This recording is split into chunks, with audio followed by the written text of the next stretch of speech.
I said it in the past and I'll say it again. Do not spend your money on AI humanizer tools. So the tools that promise to edit your AI written text to the point where it can bypass AI detection. They simply do not work. So in this short video, I'll provide some evidence, some more proof that they do not work. So we'll have an AI written text, we'll humanize it, and then compare the outputs of several of these tools against AI detection. Then I'll explain why it's not going to work, why it's basically impossible for these tools to actually work. And then at the end, I'll explain what you can do instead if you want to really edit and humanize your AI written text. So let's get straight to the point. This is an AI written text, as you can see, about the types of timber decking. Just to be sure that it's AI written, let's run it through an AI detection scan, and this is a very thorough and very in-depth tool, aidetector.com, which is actually a sponsor of this channel at the moment, and it's a very thorough, very detailed tool because, as you can see, you can triangulate the results, you can compare the results across multiple AI detection tools, which simply means you can trust the results even more, because I often talk about different algorithms and how they change, and different updates, and how there's discrepancies between different tools. So here you can compare several tools and reach a reasonable conclusion. So let's just have a look what it says about this original AI written text first, and then we'll do the humanizing.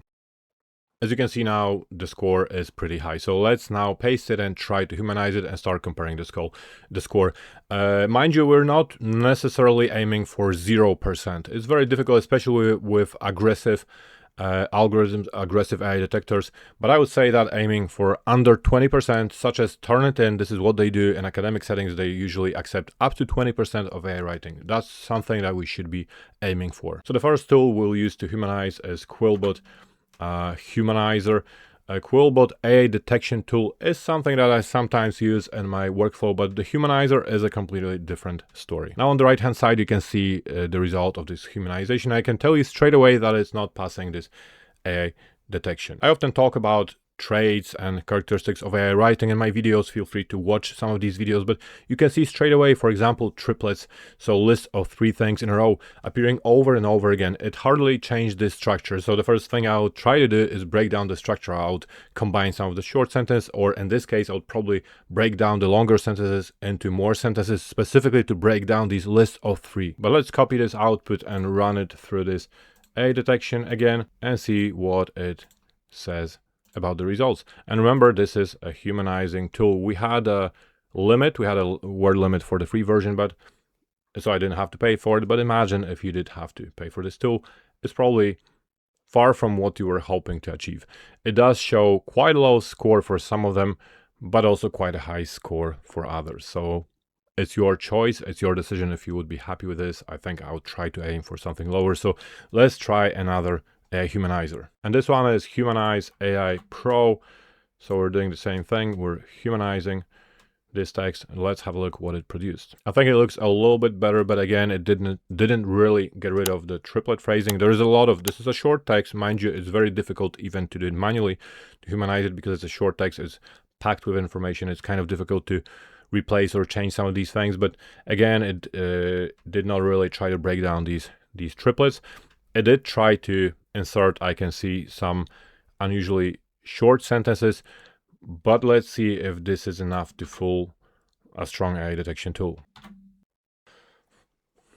As you can see, the results far from perfect. Again, quite high score everywhere. It also tells us what the problem is. As you can see, it actually says balanced triple list with flawless phrasing. So it does explain a little bit what's behind this score. So tool number 2 did not really perform. Let's check the third one. The third one is Clever AI Humanizer. So let's check how clever it is. Again, I think I like this one a little bit more because it definitely did make an attempt to change things around a little bit.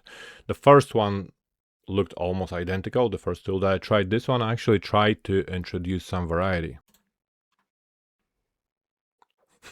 It's funny because every time I say I like it a little bit more than the previous one, it actually turns out to be much worse. This one is 100%, 100%, 100%, 90%, so pretty high. But let's quickly try to break it down and understand what's happening here and why, in my opinion, it's simply not possible to develop a tool that will successfully humanize your AI written text. So one of the things I often explain in my videos and also in my monthly training, where I train people how to manually humanize AI written text, is that AI detection, AI humanization, and AI writing are all interconnected, and you really have to understand this connection to understand why I'm so skeptical about humanizers. So when AI writes, what it essentially does is it always inserts the safest, the most statistically possible combination of words, the most statistically possible outcome of a sentence. So that's roughly what's happening. It constantly inserts word after word. You don't see that. It seems like it's producing everything at once, but it's basically inserting, it's constantly calculating and inserting a very safe option. It actually narrows down the options from, let's say, 1,000 to 100 to 10, and then chooses the safest option to build a sentence. And it's of course based on the language corpora that were used to train this AI model. So what happens then when we're using an AI detector is actually almost exactly the same process. AI detectors are also trained on language corpora. So what they do, they try to predict the next word constantly in the same way.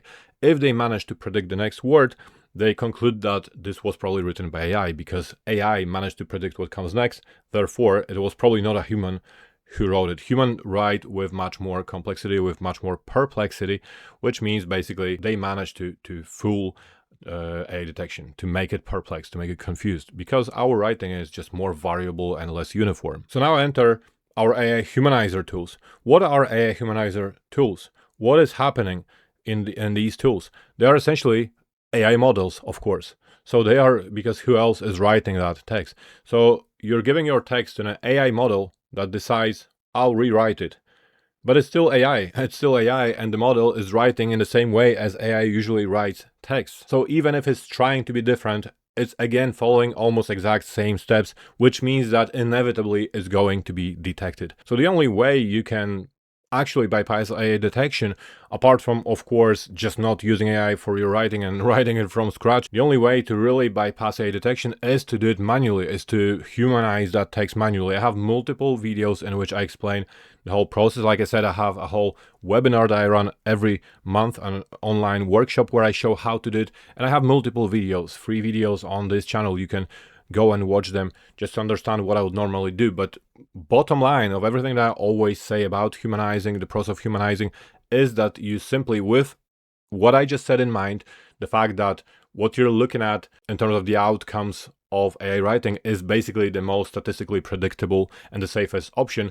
The main thing, the bottom line of what you're trying to do, what you should be trying to do when humanizing AI written text, is simply to make it different, because whatever you produce is not going to be that safest option, the most statistically predictable option. And in terms of more practical things and what I do, I usually focus heavily on changing the structure, the sentence structure. So I break sentences down into more sentences. I make it slightly more clumsy, but as I often say, I'm not talking about simplifying, making it simplistic or dumbing anything down. I'm just talking about natural variability, so making it less perfect, less uniform than usually AI writing is. I have a video in which I talk specifically about present participle phrases, which are a very big part of AI writing as well. So if I see such phrases, I definitely try to break them down and make them into another kind of phrasing. I may experiment with active and passive tenses, or active and passive voices. I definitely break down the triplet phrasing, so list of 3, I try to move some of them to another sentence, so it's very much based on the structure. But I also look at the whole thing, try to understand the whole thing, the meaning of the whole paragraph, and then sometimes even add something that's just logical, but it doesn't even have to be said in that actual writing, but based on our human logic, or my human logic, I may add it at the beginning, add it at the end, to make it flow better, to make it more logical. But in short, the point of this video was to show you that automatic humanizer tools are not really reliable tools. Hopefully you see what I mean now. Please like the video if you enjoyed it. If you learned something new, feel free to ask me questions in the comments. And remember that for any more personal, more tailored support, reach out through my website, explore my services, including AI Humanizer, services where I do guarantee low scores on AI detection, including monthly webinars and training where I teach you how to do it yourself, as well as a lot of other services based on one-to-one tutorials, research consulting, and more.